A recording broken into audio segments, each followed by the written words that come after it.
Friends motor insurance சார்பாக பல விழிப்புணர்வு தகவல்களை நம்ம மக்களுக்கு கொடுத்துக்கிட்டே வருகிறோம். அதில் இன்னைக்கு பார்க்குற விஷயம் என்னன்னா சார், அதாவது லைசன்ஸ் இருக்கு, ஒருத்தர் ஆக்சிடென்ட் ஆகிட்டாரு, விபத்தாயிருச்சு, லைசன்ஸ்லாம் இருக்கு, பாலிசி இருக்கு, பட் ஆனால் கிளைம் போட்டால் ரிஜெக்ட் ஆகுது. எதனால சார்? என்ன காரணத்தினால? லைசன்ஸ் இருக்கு, எல்லாமே ப்ரூஃப் ஆதாரம் பக்காவா இருந்தாலும் எதனால ரிஜெக்ட் ஆகுது? சரியான கேள்வி. இன்னைக்கு இன்சூரன்ஸ் பாத்தீங்கன்னா பல விஷயங்கள்னால ரிஜெக்ட் ஆகுது. அதுல குறிப்பா லைசன்ஸ்னால ரிஜெக்ட் ஆகுது. லைசன்ஸ்னால ரிஜெக்ட் ஆகிற காரணங்கள் என்னென்ன அப்படிங்கிறத பத்தி சொல்றேன். லைசன்ஸ் இருக்கு, ஆனா 4 சக்கர வாகனத்தை எடுத்துட்டு போய் விபத்தாயிருது.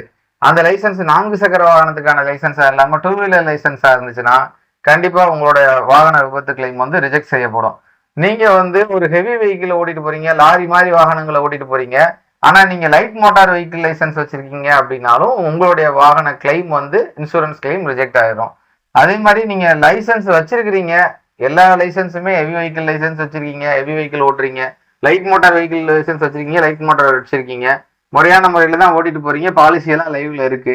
ஆனாலும் ஏன் ரிஜெக்ட் ஆகுன்னா உங்க லைசன்ஸ் காலாவதியா இருந்தா கூட இன்சூரன்ஸ் கிளைம் ரிஜெக்ட் ஆயிடும். அதனால லைசன்ஸ் இருந்தாலும் அது காலாவதி ஆகாம இருக்கா, அது நம்ம ஓட்டக்கூடிய வாகனத்துக்கு தகுந்த லைசன்ஸ் நம்ம வச்சிருக்கோமா, கார் ஓட்டுறோம்னா லைட் மோட்டார் வெஹிக்கிள் லைசன்ஸ் வச்சிருக்கோமா, லோடு வண்டிகள்லாம் ஓட்டுறோம்னா பேட்ஜ் லைசன்ஸ் நம்ம வச்சிருக்கோமா, லாரி போன்ற பெரிய வர்த்தக வாகனங்களை ஓட்டக்கூடிய ஓட்டுநரா இருக்காங்க அப்படின்னா அவங்க ஹெவி லைசன்ஸ் வச்சிருக்கோமா, இது எல்லாமே நம்மளோட கால வரம்புக்குள்ளேயும் இருக்கா, ரெனிவல் கரெக்டா பண்ணியிருக்கோமா, இது எல்லாத்தையும் நீங்க சரி பார்த்துக்கிறது இன்சூரன்ஸ் கிளைம் ரிஜெக்ட் ஆகாம இருக்கிறதுல ஒரு முக்கியமான விஷயம்.